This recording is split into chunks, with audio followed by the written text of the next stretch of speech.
पुंडलिक वरदा हरी विठ्ठल श्री ज्ञानदेव तुकाराम. नमस्कार मंडळी, अमृतबिंदू या आध्यात्मिक मराठी यूट्यूब चॅनलवर पुन्हा एकदा आपले स्वागत. आजच्या चिंतनाचा श्लोक आहे, जनाकारणे देव लीळा अवतारी, बहुता परी आदरे वेशधारी, तया नेणती ते जन पाप रूपी, दुरात्मे महानष्ट चांडाळ पापी. श्रीराम. मंडळी, समर्थ या श्लोकामधून भगवंत कशा करता आणि कशा अवतार घेतो, कशा लीला करतो ते सांगतात. समर्थ म्हणतात, जनाकारणे देव लीळा अवतारी. वास्तविक भगवंताला काहीच करायची गरज नाही.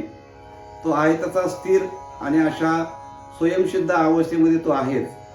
परंतु हे सगळे 10 अवतार घेणं किंवा 24 अवतार घेणं, हे चरित्र करणं, हे लीला करणं, हे फक्त जना करताय. इथं जन या शब्दाचा अर्थ पुन्हा एकदा भगवत भक्त, सज्जन अशा अर्थानं घ्यायचा. त्यांच्याकरता भगवंताला हे लीळा चरित्र करावं लागतं. लीळा या शब्दाचा अर्थ वास्तविक स्वरूप भगवंताचं ते नाही आहे, परंतु विशिष्ट कारणाकरता एखादं केलं जाणारं सोंग असतं, त्याला लीळा असं म्हणतात. भगवंताने लीला केलेल्या आहेत. बालपणी गोकुळामध्ये केलेल्या लीला आहेत, गोवर्धनाची लीला केलेली आहे, वृंदावनामध्ये अनेक लीला भगवंताने केलेल्या आहेत. ह्या सगळ्या भगवंताच्या लीला आहेत. त्या लीला कशा करता करतो देव? तर एक तर भक्तांना आनंद देण्याकरता, भक्तांना प्रेम देण्याकरता आणि त्या लीलांमधून काहीतरी समाजाला शिकवण देण्याकरता भगवंताने या लीला केलेल्या आहेत. म्हणून समर्थ म्हणतात, देव लीला अवतारी. लीला अवतार घेऊन भगवान परमात्मा लीला करत असतो. मग त्या राम अवतारामध्ये काय लीला केलेल्या आहेत? आता सीतेचं अपहरण रावणाने केल्यानंतर रामाने जो शोक दाखवला किंवा अतिशय वेडसरपणाप्रमाणे राम त्या ठिकाणी वागले, ती भगवंताची लीला आहे.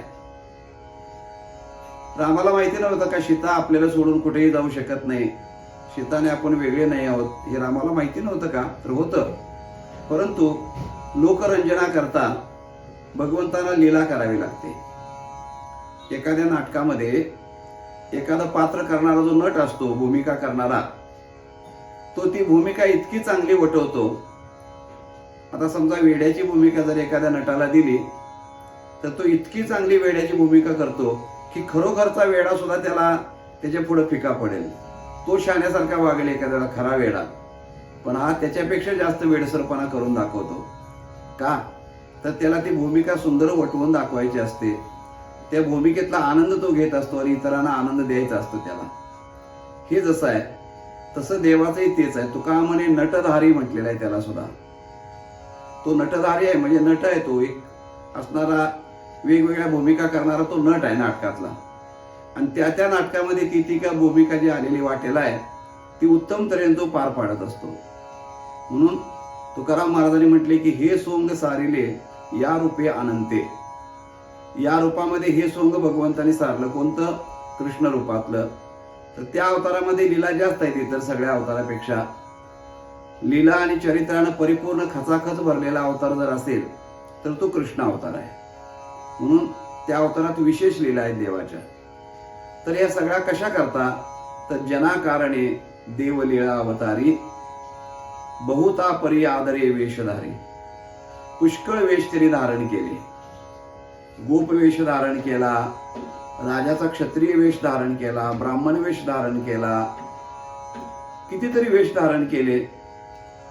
पंढरीमध्ये विठ्ठल रूपाचा वेश धारण करून पंढरीमध्ये उभा राहिला. पुढं कलंकी रूपाचा वेश धारण करणार आहे.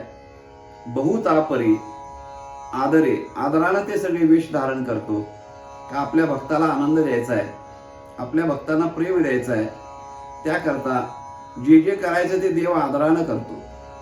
ना इलाजानं, जबरदस्तीनं, मारून त्या ठिकाणी मुटकून असं नाहीये. जे देव हातात घेतो ते आदरानं आणि मोठ्या आनंदानं तो देव संपादन ते करत असतो. म्हणून बहुता परी आदरे वेशधारी, वेश वेगवेगळ्या प्रकारचे धारण करतो. पण समर्थ म्हणतात की हा जो परमात्मा आहे हे निर्गुण परब्रह्म तत्व आहे. त्या परब्रह्माला, भगवंताला कुठल्याच विषयाची बाधा लागू शकत नाही. हे सगळं करून सुद्धा तो अलिप्त आहे. कोणत्याही गोष्टीमध्ये तो मलिन होत नाही, कुठल्याही गोष्टीनं त्याला दोष लागत नाही, तो कलंकित होत नाही. जसं आकाशामध्ये असणारा सूर्य आणि त्या सूर्याचं पडलेलं प्रतिबिंब समुद्रामध्येही पडतं, नदीमध्येही पडतं, डबक्यामध्ये पडतं, तलावामध्ये पडतं. पण समुद्रामधली पडलेले बिंब समुद्र होत नाही, नदीमध्ये पडलेले बिंब नदी होत नाही, ती त्याला बाधू शकत नाही.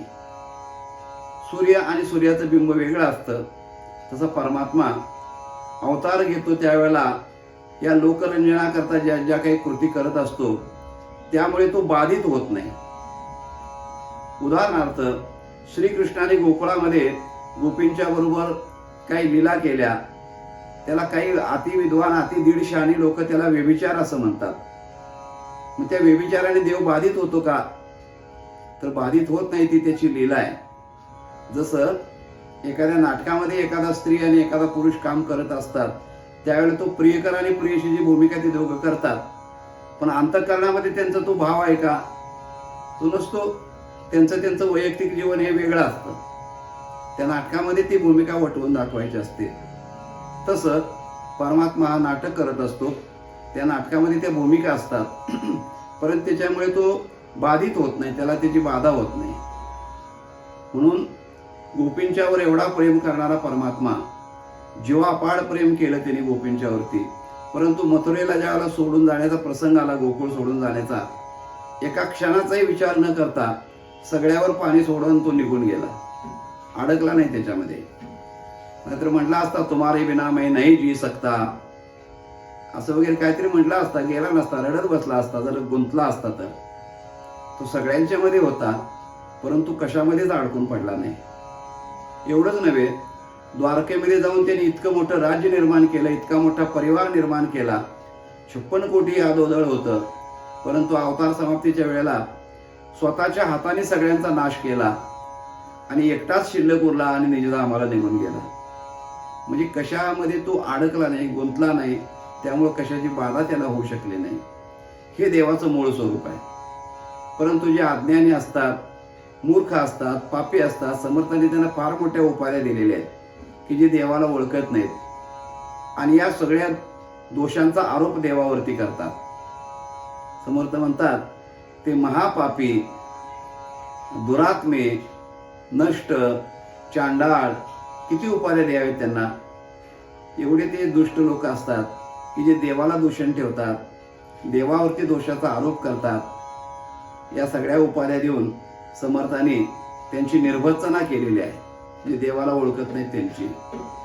या सगळ्याचं तात्पर्य एकच की भगवान परमात्मा आहे तसा समजून घ्यावा, ही चरित्र त्यांनी केलेले लीला आहेत असं समजाव्यात.